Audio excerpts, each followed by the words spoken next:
Flag is up and they away and racing from that 1600 meter marker. I can tell you, Fanny Kemble by design has dropped right out. The first one to go is Ticking Bomb, who's right on speed. Right up there's Lady My Lady, showing a bit of toe is Seaside Trip, who's got the blue jacket and the red cap. It's a mad scramble up there. St. Bridget also wants a piece of the lead and now races a length off them. Then comes English Mistress, who ends up in a good position. Lickety Split is against the panels and racing 2 or 3 lengths off them. Further back in running is Whistling Dixie. Now St. Bridget takes back and goes 4 lengths off them. Further back is the Grey, and that'll be Devilishly Gorgeous, who found itself relaxed about 8 lengths off the leader. Flamboyant Flyer behind that. Further back is Basic Maneuvers, who's got the red cap, the blue sleeves. One from last is See You in a Bit, and out back is Fanny Kemble, and that's about a dozen lengths off the leader.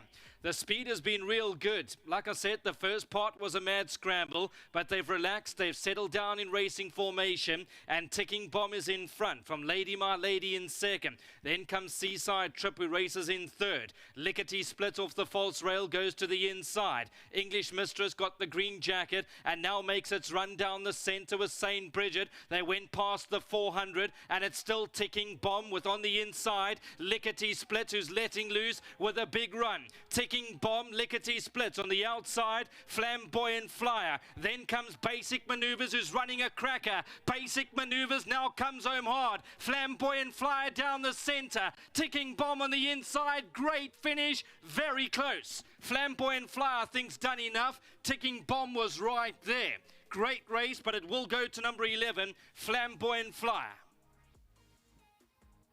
Ultimately, the middle outside are going to finish home best of all. And number 11, Flamboyant Flyer, is going to get the money over here. The daughter of Erupts. Well done to Candice Bass Robinson. Well done to Messrs. P. Bamford, MF Bass, Alan Cooper, John Lamb, KG Rippon, Jagessa Limited. To Mr. Alan Cooper, well done. This one bred by the Main Chance Stud Farm and now becomes a one-time winner from 9 starts. We'll just have to wait for those minors to be sorted. I think second will go to Ticking Bomb, just ahead of number 10, Basic Maneuvers. Flamboyant Flyer, the winner of race number 5, Anthony Andrews, making his way towards me. Candice Bass Robinson, another win for her this afternoon. And couldn't win in PE on the poly track last time, when starting 6 to 10, but Anthony Andrews has managed to get a tune out of her. And she looked fresh and looked above herself today. She played up in the stalls. Was it quite easy to keep a lid on her, or was it quite hard work? You know, once you're on and moving, then, you know, you can get it under control. The pony made a big difference today. She kept her as quiet as she could, and I stayed off her back as long as I could behind the gates. That calmed her down, but we were a little bit long in the gates and she reared up. But luckily she came straight back down in her own stall. And she broke really smartly, but she wouldn't finish it off if I placed her, so gave her a chance. And 400 out, she wanted to hit the front, and I just had to put her behind horses again and wait for a little bit further down the straight, and she fought on well. Looked like the pace gradually increased as the race went on. Was that in your favour? Definitely. If they did a crawl and sprint, she would have run on, but run on to minor places. So nice pace for a maiden plate, so the horses from further off could come. But a big thanks to Bass and the whole team and to the owners. Really appreciate it. Just quickly, next week, 2 nice rides for your parents, Monty and Red Palace. You're looking forward to how this place will be humming next week? Definitely. Those are the days that we live for, and got 2 decent rides on the day. All the best, Anthony. Thank you. Thanks very much to Anthony Andrews, the winning jockey. Flamboyant Flyer out the maidens. Indeed, Flamboyant Flyer is out the maidens, much to, I'm sure, Candice's joy. Candice, you've always spoken about this filly in a way that she almost was due to be a bit more progressive than what she has been.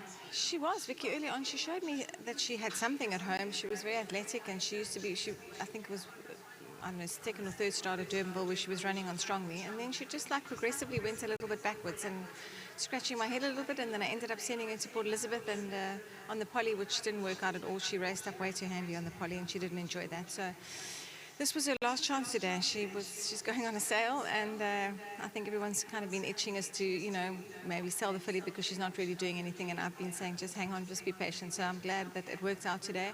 I think the whole way the race turned out suited her today. She never gets a draw, and again today she didn't, but I think they went a nice enough pace for her to show how she did finish earlier on in her career. And nice ride from Anthony, and I'm just really pleased that she's got this maiden behind her. Maybe we'll rethink and change our decisions. Candice, well done for the win. Thank you. well done to Candice Bass-Robinson regarding the win, and also all the partners involved, and more than likely for their patients, also Main Chance Farms for breeding the daughter of Berupt.